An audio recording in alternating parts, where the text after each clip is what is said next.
যেখানে খুশি সেইখানে বসে সিগারেট খেতে পারে না, অসম্ভব। এটা মেয়েদের কাজ না, এটা ইসলামে হয় না, এটা ধর্মে হয় না। আমি এর বিরুদ্ধে। এটা ধর্মে হয় না।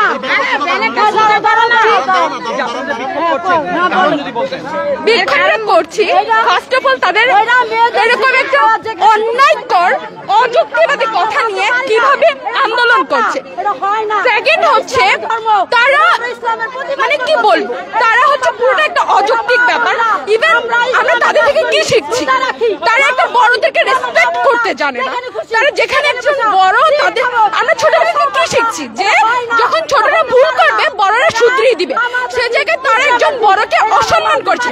দেখ তারা স্বরাষ্ট্র উপদেষ্টার ছবি পুড়িয়ে দিচ্ছে কেন? তাদের এই অযুক্তিবাদী কথাটা মেনে না যাওয়ার জন্য। আচ্ছা আমরা কেন এই 5ই আগস্ট এই প্রতিবাদ করেছিলাম? ন্যায়ের জন্য, যুক্তিবাদী কথার জন্য। আপনারা পুরো বাংলাদেশ দেখেছেন, যখন যুক্তির কথা আসে পুরো বাংলাদেশ আমাদের পক্ষে থাকে। আমরা ছাত্র জনতারা কি ন্যায়ের পক্ষে কথা বলি, তাদের মতো অযুক্তিবাদী কথা নিয়ে আমরা রাস্তার মধ্যে নেমে পড়িনি। তারা পুরোটাই অযুক্তিবাদী একটা আন্দোলন করছে, তা আমি তাদের বিরুদ্ধে। আমি নারী হিসাবে তাদের এইসব কাজকর্মের জন্য আমার লজ্জা হচ্ছে যে আমি একজন নারী, কারণ তাদেরকে দিয়ে আমাদেরকে বিবেচনা করে, আমাদেরকে কনসিডার করা হয় যে আমি মেয়ে হিসাবে কেমন। এরকম মেয়েদের থেকে বোঝা যায় যে তারা কোন ফ্যামিলি থেকে বিলং করছে। I know that this is their personal opinion, having cigarette or drugs, etc. Because I always go with that place and I saw them having cigarette and drugs. Because this is not good for our health, and who will be beside you, they are not also good, because they will have injury in their health also. So I don't agree. And always my little brother and sister ask me what is this, and my parents always have to protect me. Why?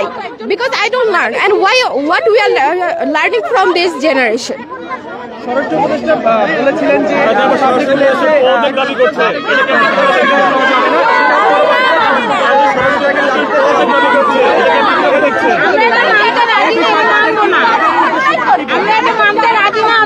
They don't know what to tell, and he is a very respectful person, so we always should know that what he says. So they have very respectful place, that's why they have given this, but they are not obeying them. So this is the thing, they should obey all the respectful people, and they are not respecting any elders. So that's why we don't care about this. এখানে প্রকাশ্যে যে cigarette খাওয়াটা, এখানে তো আমাদের দণ্ডনীয় অপরাধ। আপনি প্রকাশ্যে সিগারেট কিভাবে খাবে? আমি মনে করেন যে আমাদের মুসল্লিকে আপনার সেদিন মানে আঘাত করছিল, উনি কিন্তু জাস্ট তারাবি নামাজে যাচ্ছিলেন। তারাবি নামাজে যাওয়ার সময় ওনাকে বলছিল এখানে কেন সিগারেট খাচ্ছেন, হ্যাঁ, এবং ওনার মুখের মধ্যে জ্বলন্ত কাপ ছুঁড়ে মারছে। এটা সাংঘাতিক, এটা আমি মনে করি যে উচিত হয় নাই। উনি মুরব্বী, আমাদের সাথে এখানে রেগুলার নামাজ পড়ে এখানে, এবং তারাবি নামাজের জন্য যায় না, যাতে পারে নাই। হ্যাঁ, এখন আমি মনে করি সম্মানিত উপদেষ্টা যে বক্তব্য রেখেছেন যে প্রকাশ্যে সিগারেট খাওয়াটা খুব দণ্ডনীয় অপরাধ, আমি মনে করি এটার জন্য আমাদের সোচ্চার হওয়া উচিত। এবং এখানে আমি মনে করি এরিয়ার মধ্যে সিগারেট খাওয়া চলবে না। আমাদের মাননীয় স্বরাষ্ট্র উপদেষ্টা মহোদয় যে কথা বলেছেন যে এই মাদকদ্রব্য সেবন করা ওপেন স্পেসে, এটা আইনগত দণ্ডনীয় অপরাধ। আমরা চাচ্ছি আইনের প্রয়োগ হোক এবং আমরা সামাজিক সম্প্রীতি রক্ষা করতে চাই। আমাদের এই সমাজে মহিলা, বাচ্চা, শিশু তারা চলাফেরা করে, এটা দৃষ্টিকটু এবং ন্যাক্কারজনক কাজ।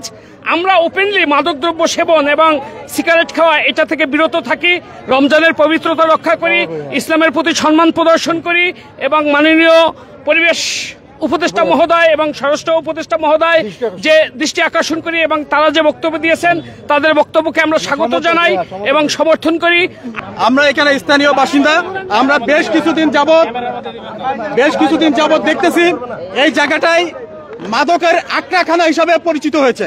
এখানে অনেক ধরনের মাদক এখানে সেবন করা হয়, যেখান থেকে আমরা যখন বাচ্চাদেরকে নিয়ে স্কুলে যাই তখন দুর্গন্ধ ছুটে আসে। বাচ্চারা আমাদেরকে প্রশ্ন করে, বাবা এখানে এত দুর্গন্ধ কেন? আমরা তো বাচ্চাদেরকে প্রশ্নের জবাব দিতে পারি না।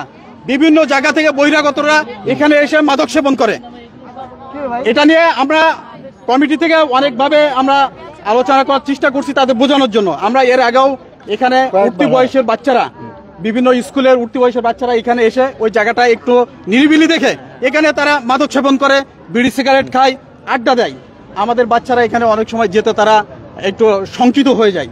তো আমরা চিন্তা করলাম তাদেরকে আস্তে, যেহেতু তারা আমাদের সন্তান, তাদেরকে একটু বুঝাইয়া বলি। আমাদের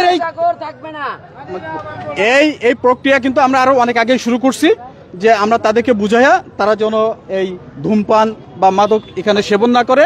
সবার বাড়ি আছে, কারো ভালো লাগলে সে তার বাসায় গিয়ে খাবে, তার সেফটি জায়গায় গিয়ে থাকবে, ওপেন স্পেসের জন্য না খায়। সেইটার সূত্র ধরে আমাদের মুরব্বী ওই দিন ওখান দিয়ে নামাজ পড়ে আসতেছিল। এটা একদম ছোট এবং সিলি একটা ঘটনাকে কেন্দ্র করে, এই বিরাট ঘটনা। তিনি যখন দেখছে যে ওনারা চা আছে এবং চা নিয়ে এনএসএ টাওয়ারের সামনে তারা সিগারেট ধরাইছে, মুরব্বীরা নামাজ পড়ে আসতেছে, তখন বলছে, এই মেয়ে, তুমি এখানে রমজান মাসে এভাবে সিগারেট খাও কেন? এটা বলার সাথে সাথে ঘুরে প্রথম হচ্ছে কাপ থেকে কাপের গরম চাটা তার মুখের উপরে ছুঁড়ে ফেলে দিল। ছুঁড়ে ফেলে দেওয়ার পরে সে শান্ত হয় নাই বা ক্ষিপ্ত হয় নাই, এরপরে সে চাটা তার নাকের উপরে, মুখের উপরে ছুঁড়ে মারলো। তারপর সে নাকটা কেটে রক্তাক্ত হয়েছে। তারপরে দুই পক্ষের মধ্যে জনগণের পক্ষ থেকে তখন তাদের একটা হাতাহাতির প্রক্রিয়া চলে আসছে। এবং তারপরে হলো মেয়ে মানুষ। এরপরে তারা এই বিষয়টা, এখানে কিন্তু একটা গ্যাং আছে, এই মাদক সেবনের একটা গ্যাং আছে। আমরা লালমাটিয়াতে আমরা স্থায়ী বাসিন্দা, আমরা দাবি জানাই এখানে কোন ধরনের ওপেন স্পেসে মাদক দ্রব্য চলবে না। আমরা মানি না, মানব না। তাদের কাছে কিন্তু নেগেটিভ একটি মেসেজ পৌঁছায় এবং তারা তেমনটি চান না। এবং তারা আরো বলছিলেন যে তাদের সন্তানরা যখন বাইরে বের হয় এবং চারপাশে যখন এরকম অনৈতিক কার্যক্রম এবং ধূমপান দেখতে পায়, তখন তাদের মধ্যে এই ধরনের নেগেটিভ মেসেজ পৌঁছায়, যেমনটি তারা চান না, এমনটি কিন্তু বলছিলেন। এবং তারা এই মুহূর্তে কিন্তু বিক্ষোভ করছেন। গাংচিল টিভি, সত্য প্রকাশে অনুসন্ধানী চোখ।